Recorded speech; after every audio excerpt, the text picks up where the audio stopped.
trash bags or the fence armor rot area?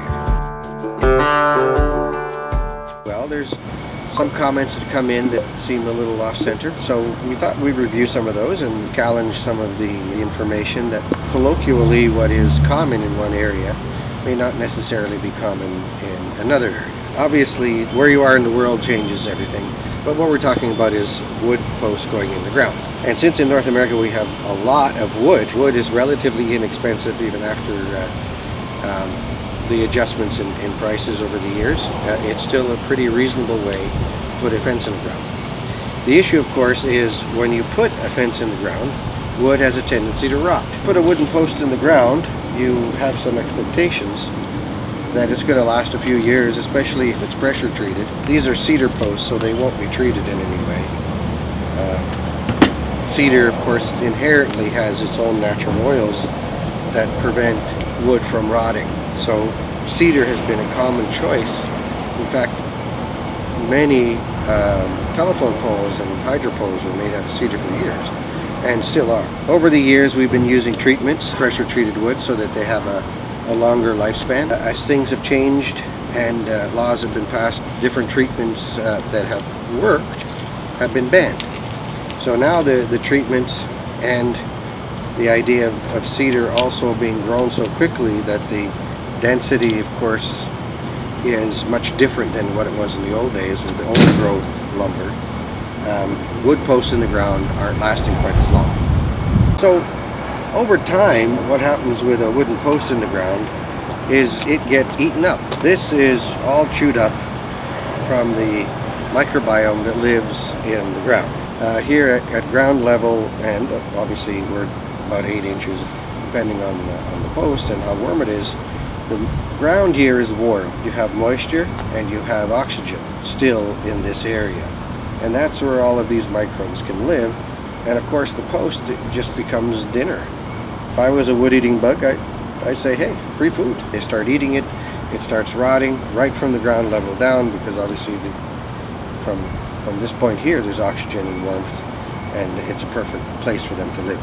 So how do we prevent that from happening? Well, there's all kinds of chemicals. Since the chemicals that were there can't be used, since the lumber we use today is grown differently than it used to be, we have to come up with some other solutions. So if we understand, before I run into some of these comments, what happens with wood. Wood is like a straw, right? That's how water gets from the roots all the way up to the top of the trees. The capillary action keeps drawing up the wood. There are no pumps in a tree, but that is how that happens. That's the way God created things. So we have a perfect system that draws water up the tree. Now, does water itself rot wood? Not really. There are boats that have been submerged in the sea for hundreds and hundreds of years that still have some wood remaining on them. There are logs that have been harvested in coastal cities in Washington and Oregon and BC that are still floating in rivers that are being harvested and used in industry today, especially those who are making slabs to make wood tables and so forth. They take a lot of those logs out of the rivers. So water itself isn't the problem, because water by itself doesn't have enough oxygen to start deteriorating the wood. In fact, almost any artifact, the first thing they do when they bring it out of the water is submerge it back in water. Now that we understand that a little bit, water by itself isn't going to be a problem. So when this post is in the ground, so we're depending on where you are, if you're south of Tennessee, you're probably going to be only 2 feet in the ground. You're north of Tennessee, it starts to become deeper, 36, 48, 50 inches, depends on where you're at. So if this whole section of wood is wet, is that going to be a problem? Not really. In fact, we have pictures of price tags still left on the bottom of posts that have been in the ground for years. So the water by itself isn't the problem. Some people say, well, why don't you just treat the bottom? I get it. If the bottom here is painted or obstructed somehow, they're suggesting that water won't be able to be drawn up. But we know that's not true, because the wood all around it here, this has been cut, there's no bark, there's nothing around it. So moisture is still going to get inside here and be around the area that's going to be rotten. So painting the bottom isn't going to do a thing. Having gravel sitting at the bottom of the post, is it a bad thing? Is it a good thing? It really doesn't make much of a difference. Some people feel that it's a great idea, and it can be as a footing, but it's not going to change the rotting characteristics, because effectively the porosity of the soil, if it's greater than that of the gravel, it's not going to make a difference. And if it's less, then the water is actually going to pool around that gravel. But we already know that water around the bottom of the post isn't going to really make a difference. So another idea is to take a plastic bag and wrap it around the post, or encapsulate the post with the bag. I mean, it's an interesting idea. Now, whether the bag you've got it closed off or whether you've got it wrapped around, you know that that's not going to be moisture tight. It's just not possible. Plastic bag, maybe 200 years before it rots, that might be true. And it's in the ground, so it's not really seeing a lot of action. But the reality is moisture is still going to get behind that. That's really a partial barrier. All of these suggestions have one thing in common.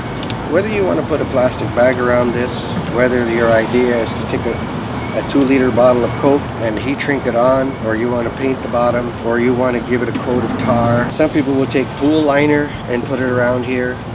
Some people will take and use some type of insulator, blue skin, which is designed for exterior use on building structures. Do they work? Mostly I'm going to say no. The reality is none of them will give you a warranty.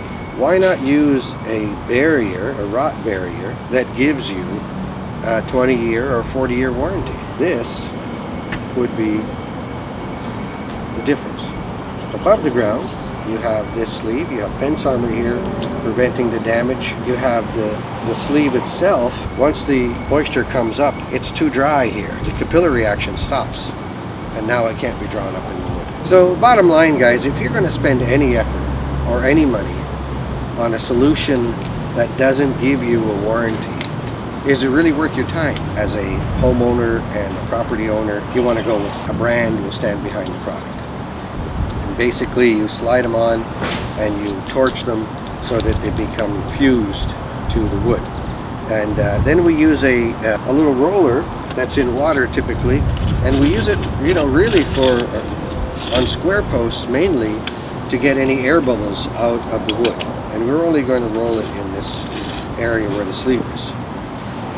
The other thing is, if you're using water with it, it helps cool it down so you can put it in the ground right away. Can you use concrete around this? Yes, you can backfill it with the earth. You can put concrete around this. It's not going to affect the warranty. Reminds me of Foghorn Leghorn. Now pay attention, boy. But that's a joke, boy. You missed it. Went right past you. You gotta keep on your toes. Alright guys, well, check out our other rot barrier videos. You're going to find them very interesting and hopefully provide solutions for you.